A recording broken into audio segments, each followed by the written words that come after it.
In this video demonstration, we're going to talk about job categories and groups.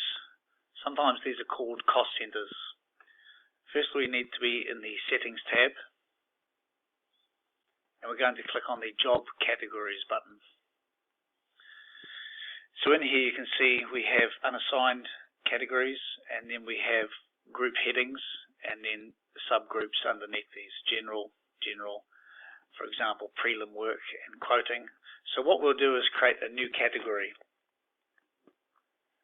So if we click on the new category button, we can hit the plus button and we can type in our new category. So I'll put in here electrical.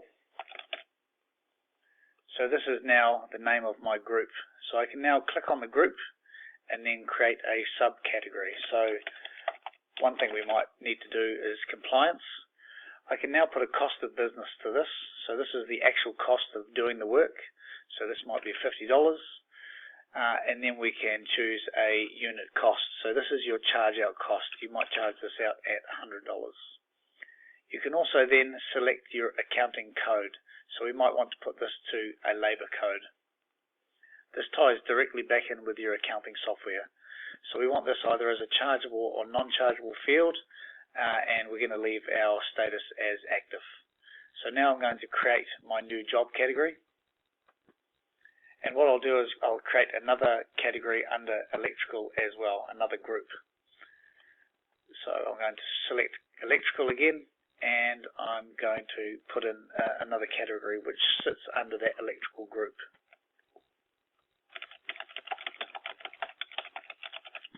So I'll add in code of compliance for this one.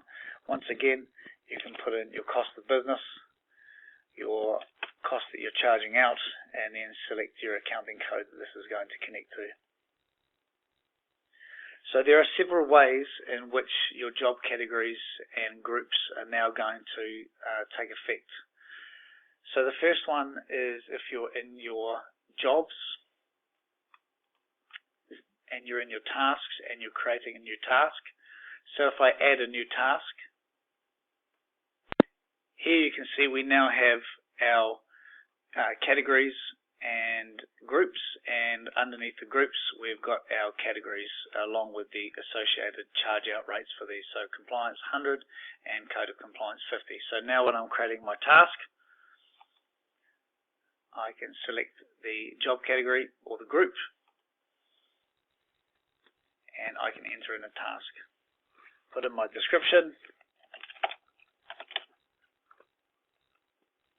the amount of time it's going to take, any alerts, and assign a user, and this will then be added to the job.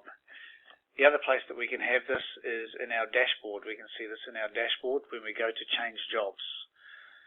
So when I go to change a job and select on the next job I want to work on, you'll now see that I've got my category group. So depending on what I'm doing, now will dynamically change the information. So the categories that aren't assigned to a group will be there permanently, and the other categories that are assigned to groups will be variable. So you may have different types of labor and different charge out rates for different groups. So general might be one charge out rate, and then under prelim or electrical, if you've got labor in there as well, that will be another charge out rate. So now I can click on compliance, click on the task I want to do, and click save, and this will now start recording time underneath this group and this category. And lastly, you can also find this in your quotes.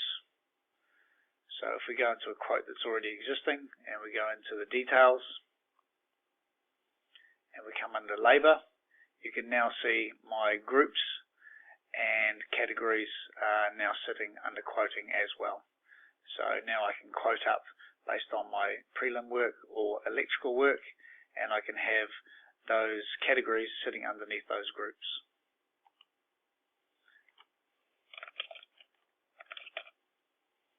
Once again, add in the details, add that to the database, and you'll see this is added, and down here underneath my category. You'll be able to find how to do the quotes and the other jobs in the other videos that we've got. This is just really explaining how we set up our job costings and categories. So finally, the last place we see these appear in our account settings. So we need to come down and select our accounting package. And you can see down here under electrical, we've now got compliance and code of compliance. And these are automatically assigned because I've already assigned them to their codes, or you can create a new account code, and we've used 0 as an example for this. Thanks for watching, and for more information, watch the rest of our video tutorials.